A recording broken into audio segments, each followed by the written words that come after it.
The gunshot echoed through the narrow hallway as Nia pressed herself against the cold apartment door, heart hammering against her ribs.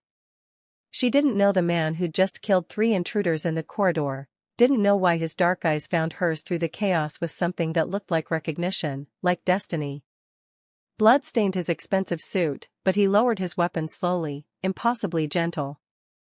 "You're safe now," he said in accented English, voice rough as gravel and smooth as silk. Something ancient and irrevocable shifted in his chest when she whispered, "Who are you?" Welcome to Afrokorean Stories, besties. Please like, share, and subscribe. My dream is to reach 1,000 subscribers before the end of this year. I believe together we can achieve such. Thank you. Nia had moved into the modest Seoul apartment 3 days ago with nothing but 2 suitcases and a desperate need to disappear. Her ex, Marcus, had made her life in Atlanta unbearable, showing up at her job, her mother's house, sending messages that escalated from pleading to threatening. South Korea felt far enough, foreign enough, safe enough.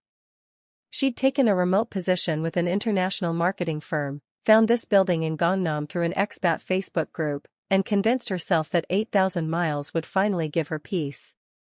The apartment was small but clean, with large windows that overlooked the bustling street below. She'd spent her first 2 nights unpacking, arranging furniture, and trying not to jump at every unfamiliar sound. The building was upscale, secure, with a doorman and key card access. She'd chosen the 5th floor specifically, high enough to feel safe, low enough to escape if needed. Old habits from a relationship that had taught her to always plan an exit. She hadn't met any neighbors yet. The unit to her right stood empty, undergoing renovation. But the apartment to her left, the penthouse that took up half the floor, remained a mystery. She'd heard movement occasionally, low voices in Korean, the sound of heavy footsteps. Whoever lived there kept irregular hours and maintained absolute privacy. The next morning, Nia ventured out to explore the neighborhood. Seoul in October was beautiful, crisp air, leaves turning gold and crimson, the city humming with energy that felt nothing like the South she'd left behind. She found a coffee shop 2 blocks away, practiced her basic Korean with the patient barista, and allowed herself to feel something close to hope. Maybe she really could start over. Maybe Marcus would give up, move on, forget about her. She was walking back to her building, arms full of groceries, when she noticed the black SUVs parked along the curb. 4 of them, windows tinted dark, engines running. Men in suits stood nearby, speaking into earpieces. The scene looked like something from a movie, too coordinated, too purposeful. Nia's stomach tightened. She'd learned to recognize danger, to trust her instincts. She hurried past them toward the building entrance, keeping her head down. The doorman greeted her with a respectful bow, but his expression seemed tense. As she waited for the elevator, she heard rapid Korean behind her, voices sharp with urgency. She didn't understand the words, but she recognized the tone. Something was wrong. The elevator doors opened. She stepped inside, pressing the button for the 5th floor. Just before the doors closed, a hand shot through the gap. Nia's breath caught as a man entered, tall, broad-shouldered, wearing an immaculate black suit that probably cost more than her entire wardrobe. His face was striking, all sharp angles and smooth skin, with dark eyes that seemed to see straight through her. He pressed the button for the 5th floor, the same floor. Their eyes met for a fraction of a second. His gaze traveled over her face, down to her curves, then back up with something that looked like surprised interest. Nia felt heat crawl up her neck. She'd been looked at before, but never quite like this, as if he was memorizing her, cataloging her, claiming her with his eyes alone. "New resident?" he asked in perfect English, voice deep and measured. "Yes," Nia managed. "I moved in a few days ago." He nodded slowly. "Welcome to the building." The elevator dinged. 5th floor. He gestured for her to exit first, following behind her. Nia's apartment was to the right. She watched from the corner of her eye as he turned left, toward the penthouse. Of course.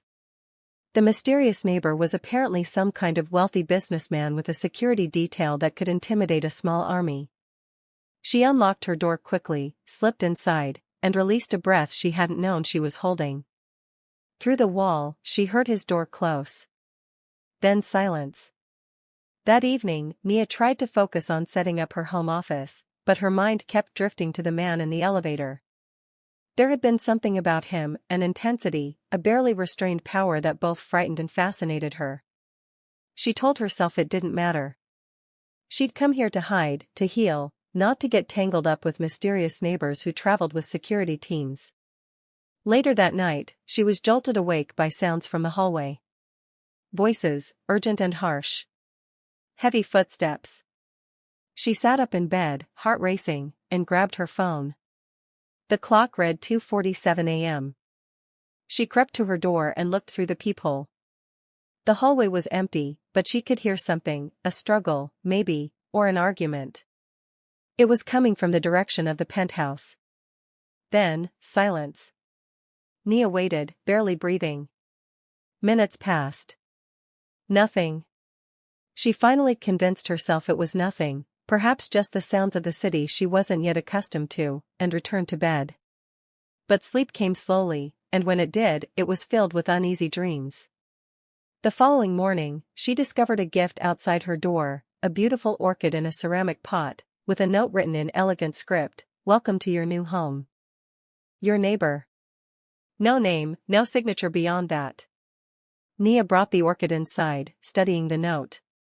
The gesture was thoughtful, unexpectedly kind. It made her curious about the man behind the intimidating exterior. A few days later, Nia established a routine. Morning coffee at the cafe, work from home until evening, then short walks to explore the neighborhood. Seoul was growing on her, the energy, the efficiency, the way ancient temples sat comfortably beside glass skyscrapers. She was learning basic Korean phrases, making small connections with shopkeepers, beginning to feel less like a refugee and more like a resident. She ran into her neighbor again in the building's lobby. He was speaking with the doorman, his posture relaxed but authoritative. When he saw her, something shifted in his expression, a slight softening around his eyes, a hint of a smile. "How are you settling in?" he asked, switching effortlessly to English. "Good, thank you. And thank you for the orchid. It was very kind. I'm glad you liked it." He paused, as if weighing his next words. "If you need anything, recommendations, assistance with the language, anything at all, my staff can help." "That's generous. I'm Nia, by the way. Kong Minho." His name rolled off his tongue like a promise. He extended his hand, and when she placed hers in his, the contact sent electricity up her arm. His grip was firm, warm, and he held on just a moment longer than necessary. "It's a pleasure to meet you properly." "You too." Nia retrieved her hand, suddenly flustered.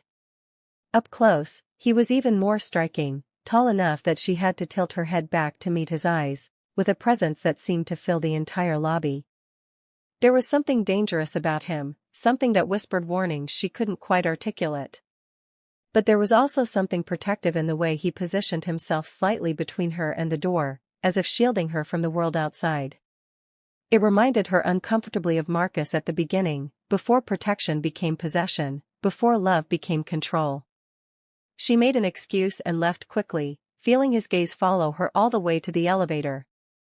That evening, Nia video called her best friend back in Atlanta. Blessing's face filled the screen, immediately breaking into a wide smile. "Girl, you look good." "Seoul is agreeing with you." Nia laughed. "It's only been a week, but yeah, I think I made the right choice. It feels safe here." "Any word from Marcus?" "Nothing. I think he finally got the message." Nia hoped that was true, though a part of her remained skeptical. Marcus didn't give up easily. "Good. You deserve peace." Blessing leaned closer to the camera. "So, met any hot Korean men yet?" Nia thought of Minho, his dark eyes, his powerful presence, the way her body had responded to his simple touch. "There's my neighbor. He's intense." "Intense how?" "I don't know. Rich, obviously. Travels with security. Very polite but kind of intimidating. Sounds mysterious. I like it. I'm not here for romance, bless. I'm here to get my life back. Doesn't mean you can't enjoy the view while you're at it. They talked for another hour, and by the time Nia hung up, she felt lighter. Maybe Blessing was right. Maybe it was okay to acknowledge that her neighbor was attractive, that his attention made her feel things she'd thought Marcus had killed in her. As long as she kept her distance, what was the harm? The next day, Minho appeared at her door with a problem. I apologize for the intrusion, he said, looking genuinely regretful. But I'm having an issue with my water supply, and the building manager suggested it might be connected to your unit.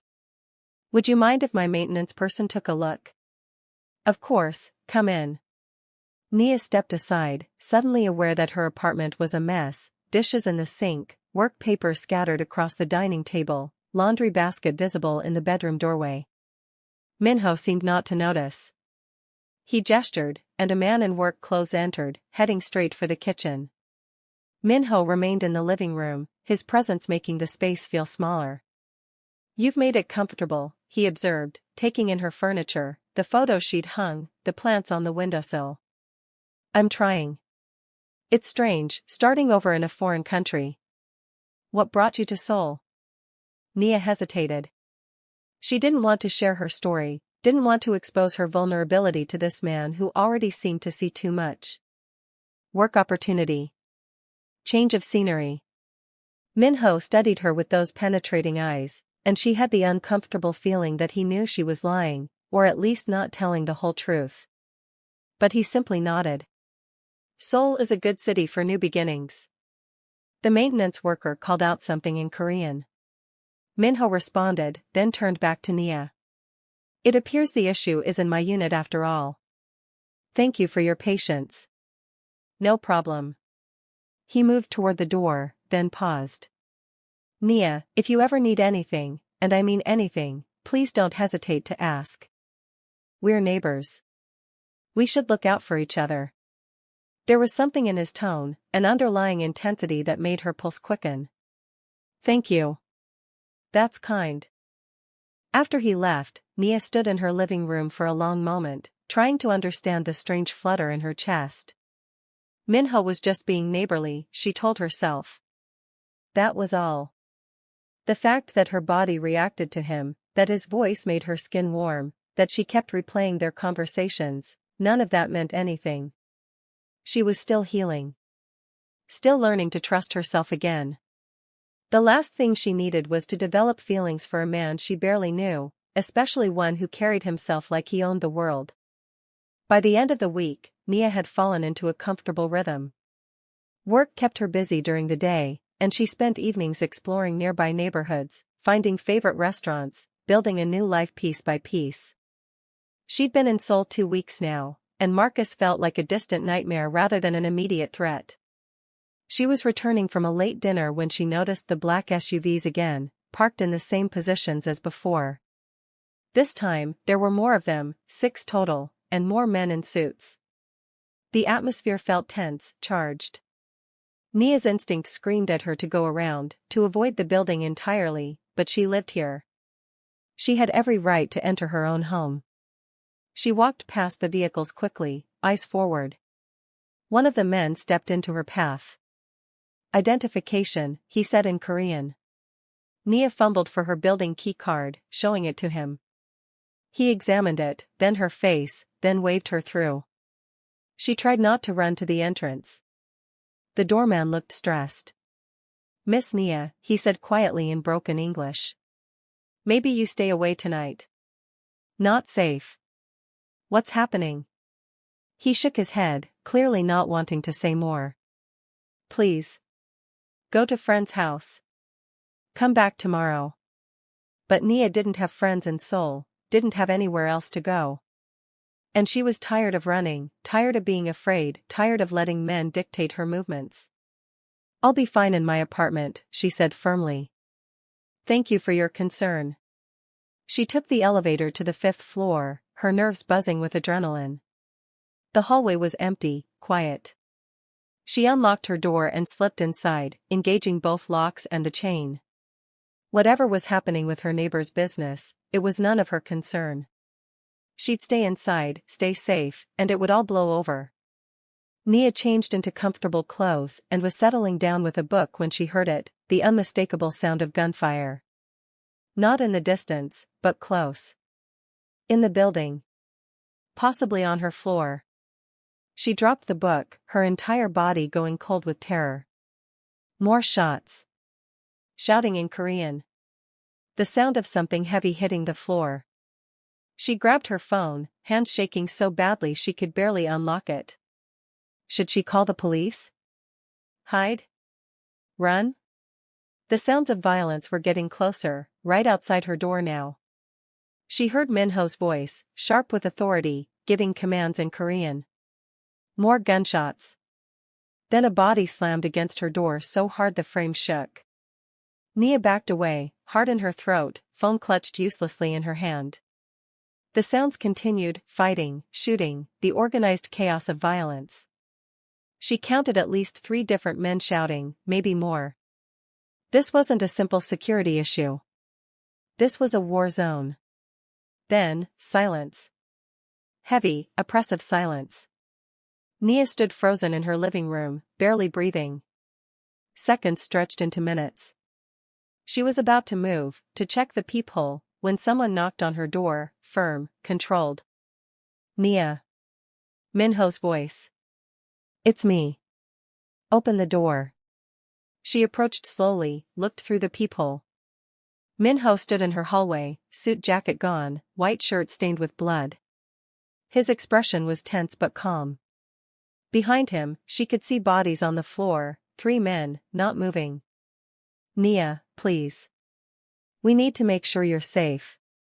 Safe. The word was laughable. She was anything but safe. But something in his voice, in his eyes when she could see them through the peephole, made her unlock the door. She kept the chain on, opening it just a crack. Are you hurt? His eyes scanned what he could see of her, checking for injuries. No. What's happening? Who were those men? People who have no business in this building. They've been dealt with. His voice was matter of fact, as if he were discussing a minor plumbing issue rather than multiple dead bodies. I need to check your apartment. Make sure none of them got inside. Nia's hands trembled as she removed the chain, letting him in.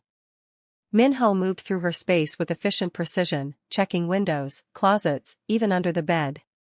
He was methodical, professional. When he was satisfied, he returned to the living room where she stood, arms wrapped around herself. You're safe, he said again, and this time there was something gentle in his voice, almost tender. I apologize that you witnessed this. Who are you? Nia asked, the question she'd been avoiding finally surfacing. Really? Minho regarded her for a long moment. In his eyes, she saw a decision being made, a line being crossed. I handle security and logistics for certain business interests in Seoul. Sometimes, people take issue with the way I do business. Tonight was one of those times. It was a careful answer, revealing nothing while confirming everything. Security and logistics. Business interests. This man wasn't just wealthy, he was powerful, connected to something dark and dangerous. Everything about him suddenly made sense, the security detail, the late-night movements, the aura of controlled violence. You're involved in organized crime, Nia said flatly. I prefer to think of it as alternative business structures. A ghost of a smile touched his lips. But if it makes you uncomfortable, I can arrange for you to be moved to another building. I'll cover all costs. I just moved here to get away from. She stopped, not wanting to reveal too much. From what? His voice sharpened with interest. It doesn't matter. It matters to me. He stepped closer, and Nia felt her back press against the wall. He wasn't threatening, wasn't trying to intimidate her, but his presence was overwhelming. If someone is causing you trouble, I can make it stop. Permanently. The offer should have terrified her. Instead, some broken part of her felt absurdly comforted. After months of feeling powerless against Marcus's stalking, the idea that someone could simply make him stop was intoxicating. "I can handle it," she said, but her voice lacked conviction. Minho reached out slowly, telegraphing his movement, and gently tucked a curl behind her ear. The gesture was intimate, possessive, and it sent heat flooding through her body. "You shouldn't have to handle anything alone." "Not anymore." Their eyes locked. Nia felt something shift in her chest, something she'd thought Marcus had destroyed. Want. Need. The desire to lean into this man's strength, to let him carry her burdens, to trust again. But trust had betrayed her before. She pulled back, putting distance between them. "Thank you for checking on me. But I'll be fine." Minho's jaw tightened slightly, the only sign of his displeasure. "As you wish." But Nia, he waited until she met his eyes again. "If anything happens, anything at all, you come to me first. Understood?" She nodded, not trusting her voice. He left, and Nia locked the door behind him with shaking hands. Through the wall, she heard low voices, the sounds of cleanup. She didn't want to think about what was being done with the bodies, how Minho could orchestrate something like this without police involvement, what kind of power structure he must command. She also couldn't stop thinking about the way he'd touched her, the promise in his voice, the absolute certainty that he would protect her if she asked. That night, she didn't sleep. She sat by her window, watching the city lights, trying to process everything that had happened. By dawn, she'd made a decision: she would keep her distance from Kang Minho. Whatever he was offering, protection, attention, the magnetic pull she felt whenever he was near, it was too dangerous. She'd escaped one controlling man. She wouldn't fall into the arms of another, no matter how different he seemed. The next morning, Nia avoided the hallway, taking the stairs instead of the elevator.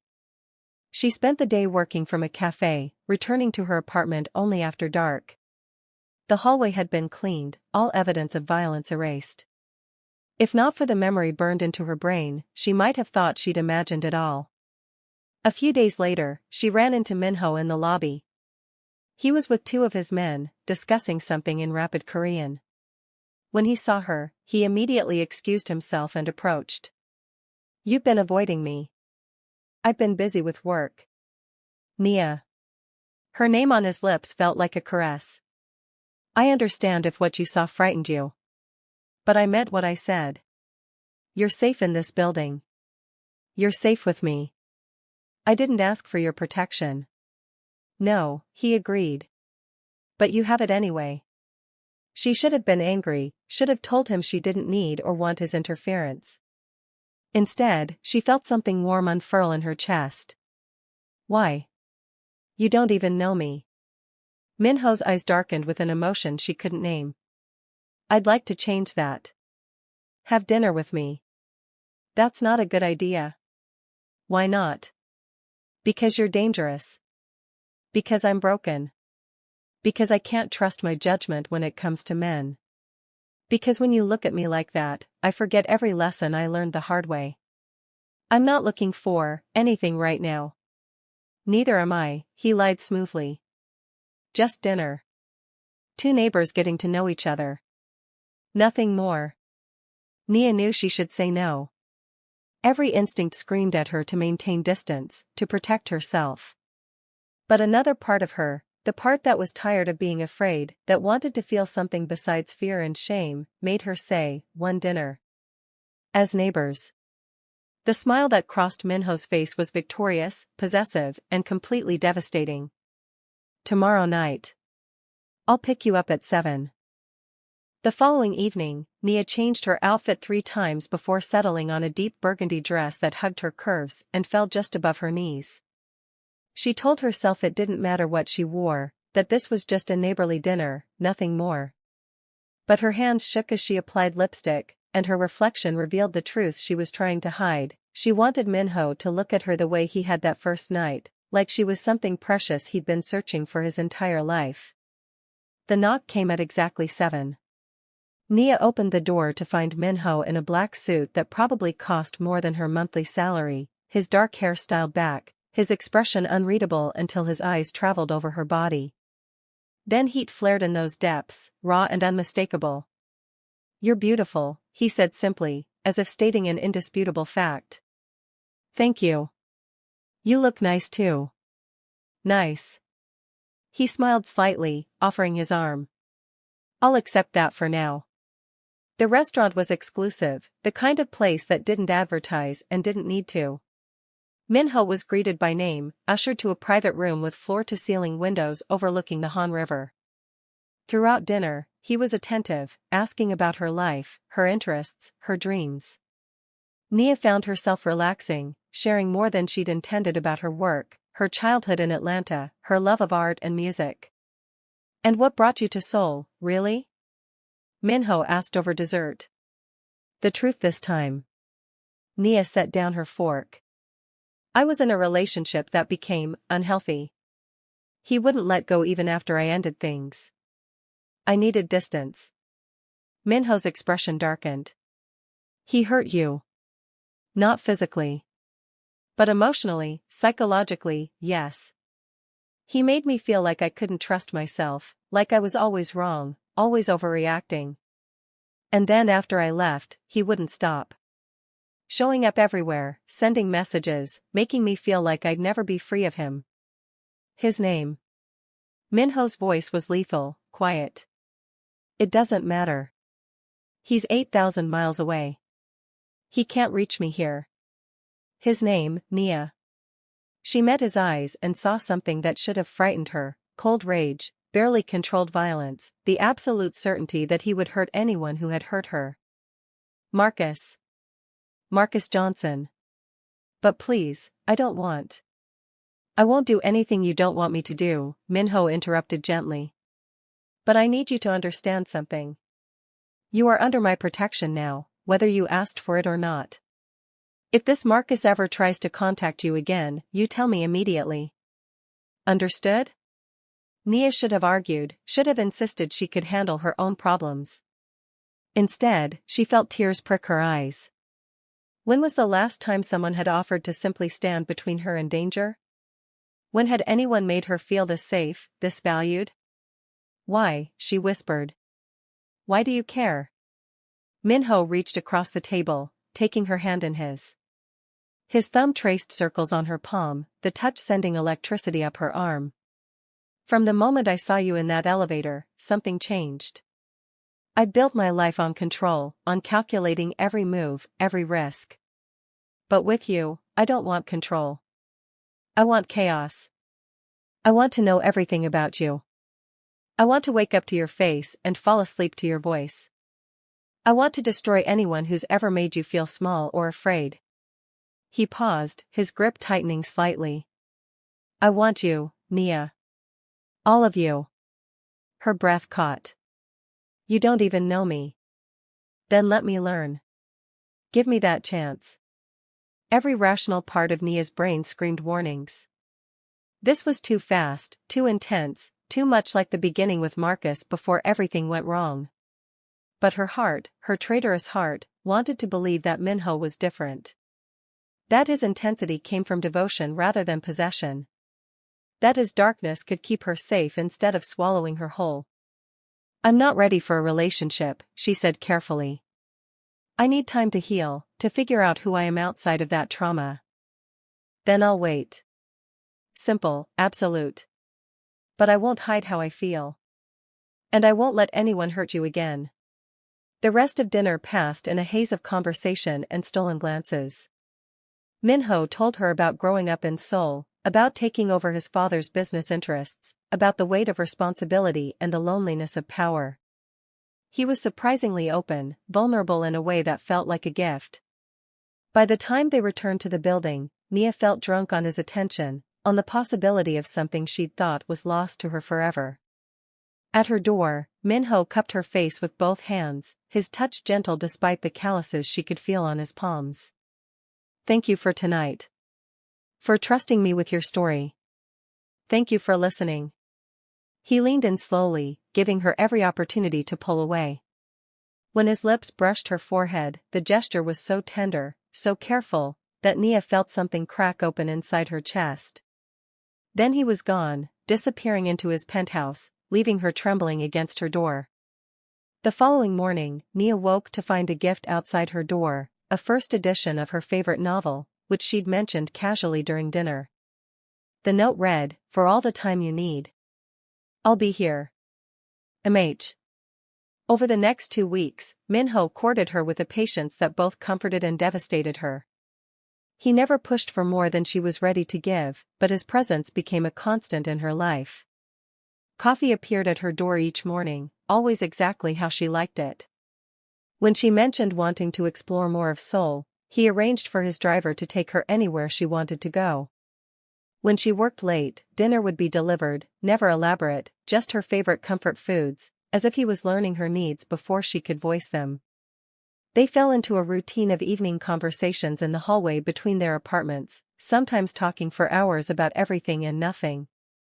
Minho made her laugh with dry observations about his business associates. Nia shared stories about her work, her dreams of someday opening an art gallery. He listened like every word was precious, like she was the most fascinating person he'd ever met. But he never tried to kiss her, never pushed for intimacy beyond hand-holding and the occasional embrace.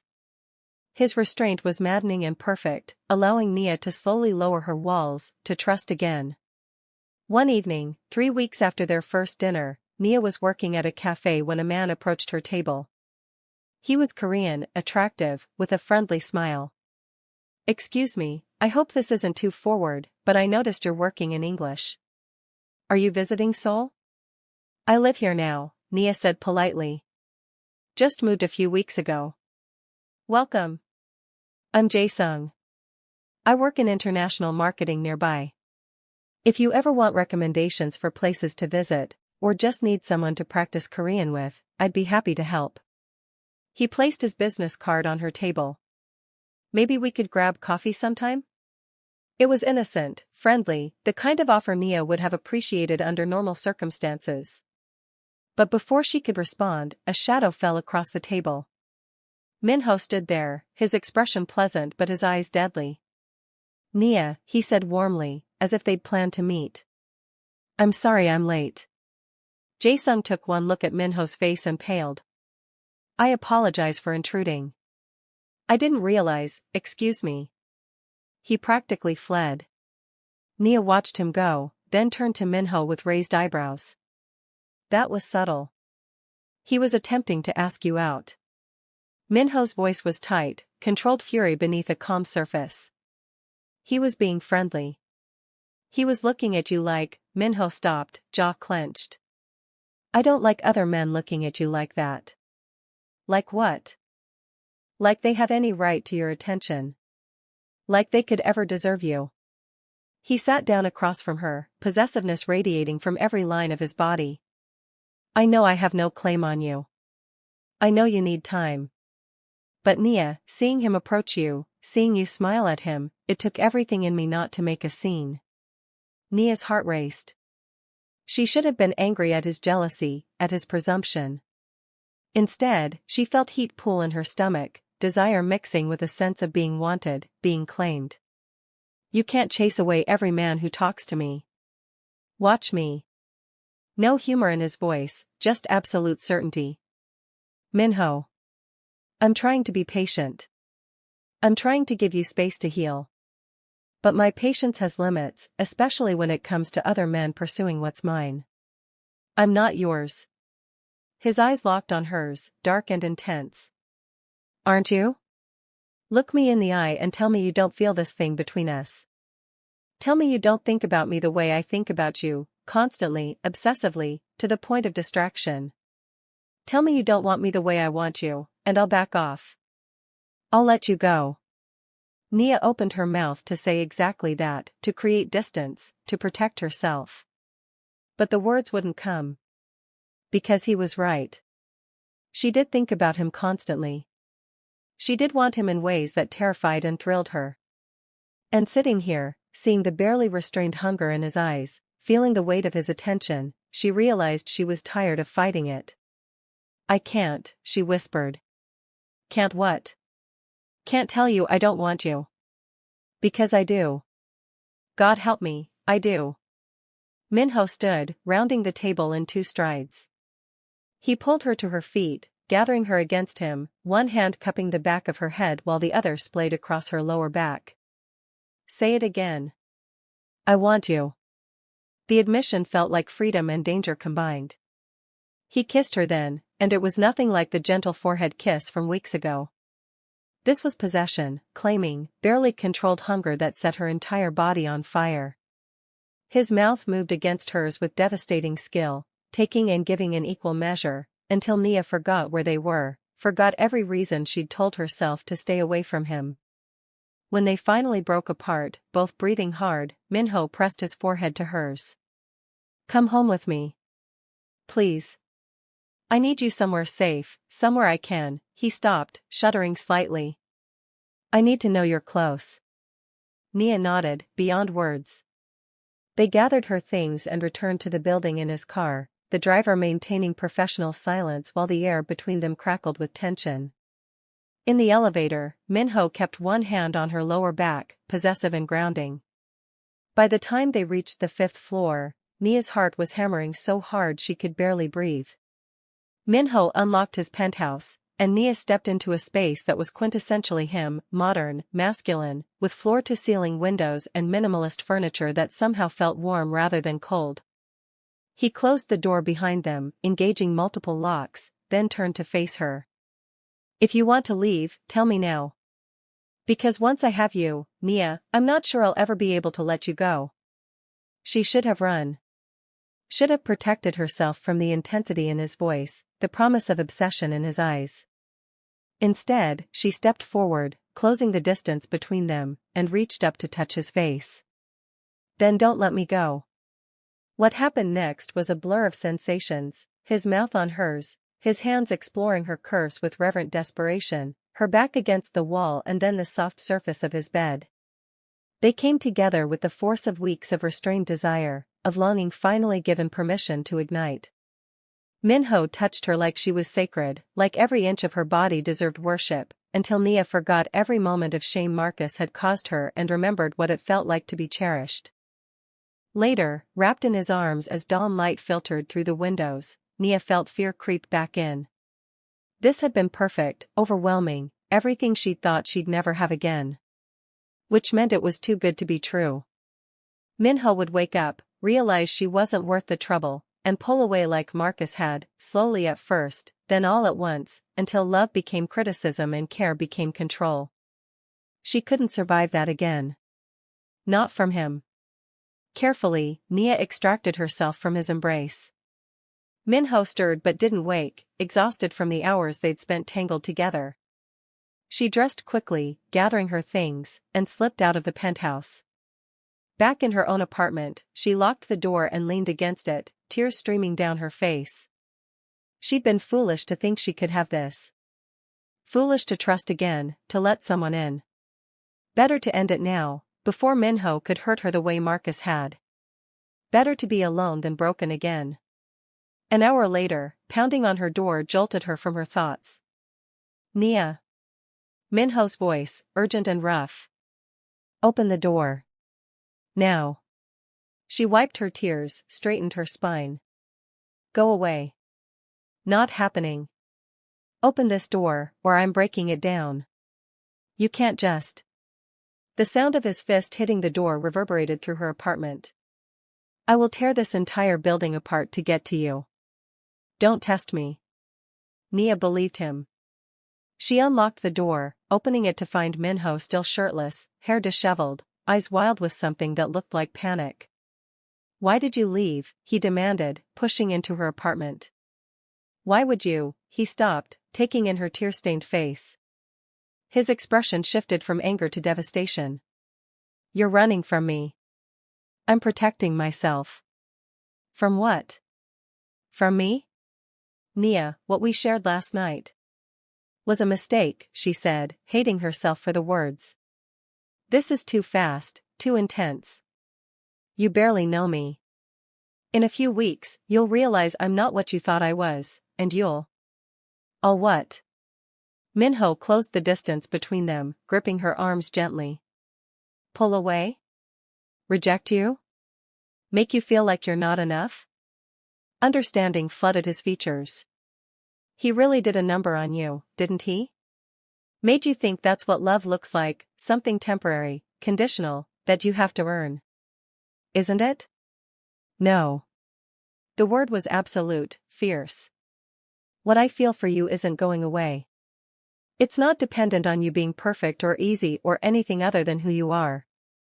I told you, from the moment I saw you, something changed in me.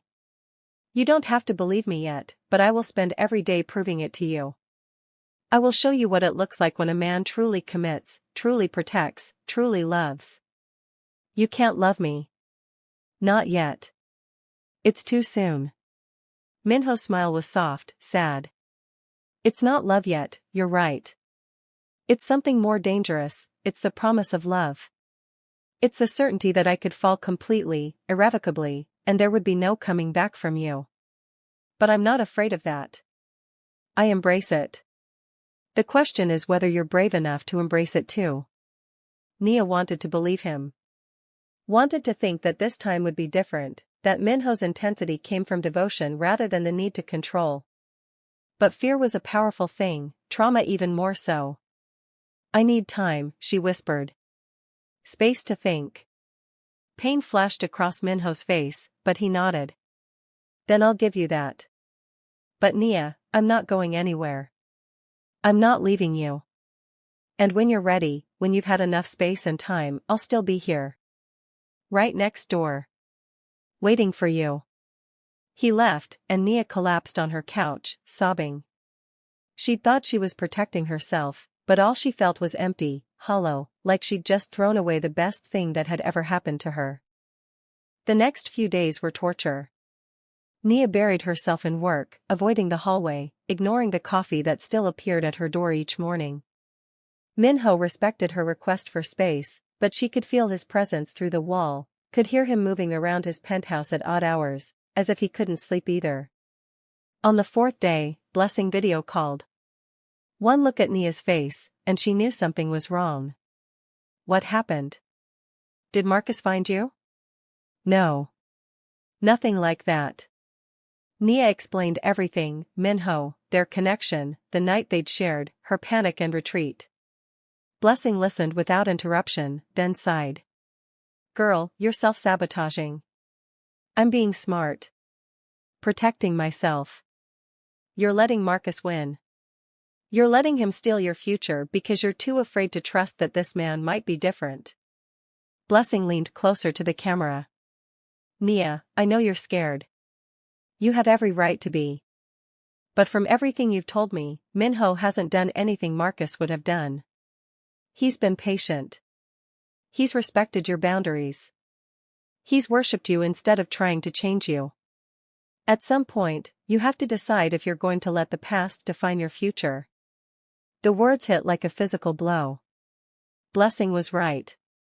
Nia had been so focused on not repeating her mistakes that she couldn't see she was making a different one, pushing away someone who genuinely cared for her. What if I'm wrong? Nia asked quietly. What if I let him in, and he hurts me? Then you survive, the way you survived Marcus. But Nia, what if you're right? What if he's exactly what he seems, a man who will move heaven and earth to keep you safe and loved? Are you really willing to lose that because you're afraid? After the call ended, Nia sat in silence for a long time. She thought about Minho's patience, his restraint, the way he looked at her like she hung the moon. She thought about his jealousy that came from wanting her close rather than controlling her movements. She thought about how he'd offered her space when she asked, even though it clearly hurt him. And she realized Blessing was right. She was letting Marcus win. Nia stood, walked to her door, and opened it. She crossed the hallway to Minho's penthouse and knocked. For a moment, nothing. Then the door opened, and Minho stood there, looking like he hadn't slept in days. I'm sorry, Nia said before he could speak. I'm sorry I ran. I'm sorry I let fear make my decisions. I'm sorry I. Minho pulled her into his arms, holding her so tightly she could barely breathe. Don't apologize. Never apologize for protecting yourself. But I was wrong. You're not Marcus. You've never been Marcus. And she pulled back to look at him. I want to try this. Really try. Not holding back, not waiting for the other shoe to drop. I want to see where this goes. The smile that spread across Minho's face was pure joy. He pulled her inside, kicking the door closed, and kissed her with all the desperation of the past few days. I will prove to you every day that I'm worth the risk. I promise you that, Nia. You will never regret choosing me. They spent the rest of the day and night in his penthouse, talking, touching, making up for lost time. Minho told her things he'd never shared with anyone, his fears, his hopes, the loneliness of his position. Nia found herself opening up in return, sharing dreams she'd thought Marcus had killed. By morning, everything felt different. Lighter. Like a future she'd thought was impossible might actually be within reach. The next 2 months passed in a blur of happiness. Nia moved freely between her apartment and Minho's penthouse, essentially living in both. He took her to hidden parts of Seoul, introduced her to his trusted inner circle, showed her the man behind the dangerous reputation. His work sometimes pulled him away, late nights, tense meetings, situations he couldn't explain in detail, but he always came back to her, always made her feel like she was his priority. Nia had never been happier. She was thriving in her job, making friends in Seoul's expat community, building a life that felt authentic and full. And through it all, Minho was her constant, protective without being controlling, attentive without being smothering, devoted in a way that felt healthy and real. She should have known it couldn't last. It started small, messages from an unknown number. At first, they were vague, I know where you are. Did you really think you could hide? Seoul looks good on you. Nia tried to convince herself they were spam, wrong numbers, anything except what her gut told her they were. Then photos started arriving. Her at the cafe where she worked. Entering the building. Walking with Minho through Gangnam. Someone was watching her. Someone was here. Marcus had found her. Nia showed the messages to Minho that evening, hands shaking. His expression went from concern to lethal in seconds. How long has this been happening? A week. I kept thinking it would stop, that I was being paranoid. You should have told me immediately. His voice was tight, controlled rage beneath the surface. This Marcus, he's here. In Seoul. You don't know that.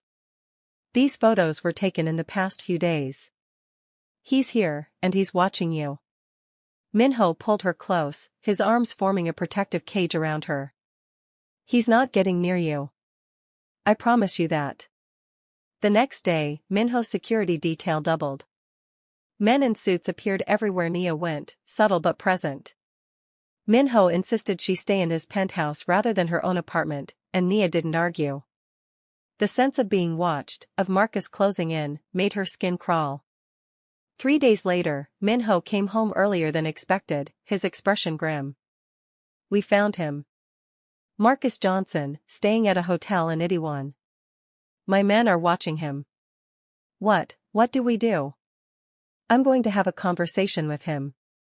Make it clear that he needs to leave Seoul and never contact you again. Minho, you can't just. I can, and I will. He cupped her face, forcing her to meet his eyes. Nia, you need to trust me. This is what I do. I handle threats, I protect what's mine, and I eliminate problems. Marcus is a problem that ends today. That evening, while Minho was gone, Nia received a phone call from an unknown number. Against her better judgment, she answered. Nia, baby, don't hang up. Marcus's voice, sickeningly familiar. I know you're there with him, with that Korean gangster you think is going to protect you. But he can't. Not from me. I love you too much to let you go. You don't love me. You never did. I flew 8,000 miles for you. I've spent months tracking you down. If that's not love, what is? It's obsession. It's control. It's everything except love. Nia's voice shook with rage and fear. Leave me alone, Marcus. Go back to Atlanta. Move on with your life. Not without you. His voice turned cold. You're mine, Nia. You'll always be mine. And if I can't have you, I'll make sure no one else does either. The line went dead. Terror flooded Nia's system. That last statement, it wasn't just a threat against her. It was a threat against Minho. She tried calling him, but his phone went to voicemail. She tried his men, but no one answered. An hour passed, then two. Nia paced the penthouse, anxiety mounting. Finally, at midnight, the door opened. Minho entered, his knuckles bruised, his suit jacket missing, but otherwise unharmed. Behind him, two of his men carried someone, Marcus, unconscious, bloodied. What did you do? Nia breathed. What needed to be done? Minho's voice was flat, emotionless. He won't be bothering you again. Ever. Is he alive? Yes. For now. That depends on whether he heeds my warning. Minho gestured, and his men carried Marcus back out. He's being put on the next flight to Atlanta with a very clear message about what happens if he ever contacts you again. Nia should have been horrified. Should have questioned Minho's methods, the violence he was capable of. Instead, she felt only relief, gratitude, and overwhelming love for this man who would go to such lengths to keep her safe. She crossed the room, throwing her arms around him. Thank you. You never have to thank me for protecting you. Minho held her tight. That's my job, my privilege, my obsession. Nothing and no one will ever hurt you while I'm alive. That night, they came together with desperate intensity, reaffirming their connection, celebrating the end of a nightmare. Marcus was gone. Nia was free.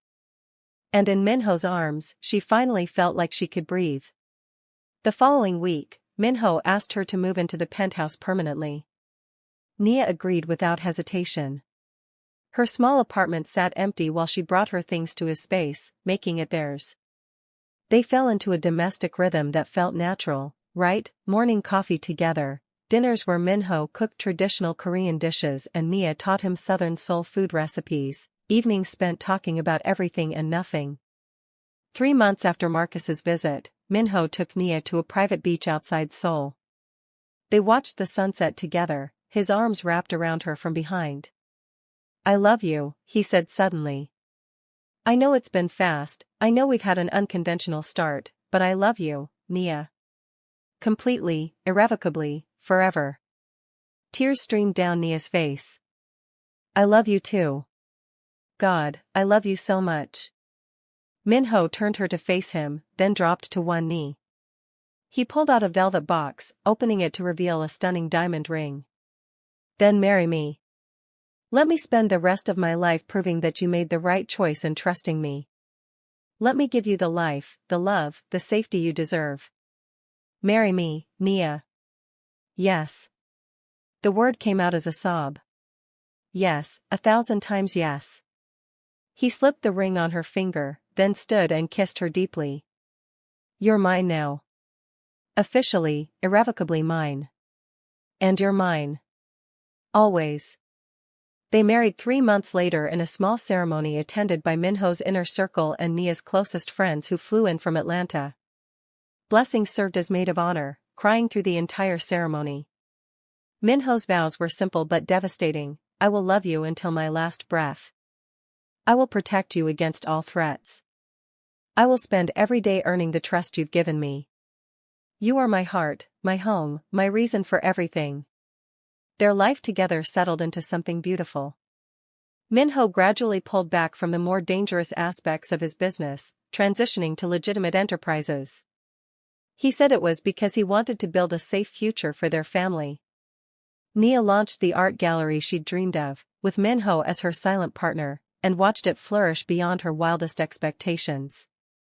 A year after their wedding, Nia discovered she was pregnant. Minho's reaction was pure joy, Immediate protectiveness ramped up to impossible levels, constant concern for her health, and a tenderness that made her fall in love with him all over again. "You're carrying our future," he whispered one night, his hand splayed across her growing belly. "Everything I built, everything I've become, it's all for this. For you. For our family." Their daughter was born on a spring morning, perfect and healthy, with her father's eyes and her mother's curls. Minho held her with such reverence, such overwhelming love, that Nia couldn't stop crying. This was everything she'd thought she'd lost: safety, love, family, a future worth living. As Nia watched her husband cradle their daughter, singing softly in Korean, she thought back to that terrifying night in the hallway when her life had collided with his. She'd been running from danger, only to find salvation in the most unexpected form, a man whose darkness kept her safe, whose intensity became her shelter, whose obsessive love taught her what it meant to be truly cherished. She'd moved into a new apartment to hide from her ex, unaware the Korean Mafia boss lived next door. And in doing so, she'd found not just protection, but belonging. Not just safety, but home. Not just survival, but love that would last a lifetime. Minho looked up, catching her watching him. "What are you thinking?" "That I'd choose you 1,000 times over. That every risk was worth it. That you saved me in every way a person can be saved." He crossed to her, careful of their sleeping daughter, and kissed Nia gently. "You saved me too. You gave me something worth protecting, worth fighting for, worth living for. You gave me everything." And in that moment, surrounded by the family she'd built from ashes and fear, Nia knew that sometimes the most dangerous thing you can do is also the bravest: opening your heart after it's been broken, trusting again after betrayal, choosing love when fear seems safer. She'd taken that risk. And she'd won everything.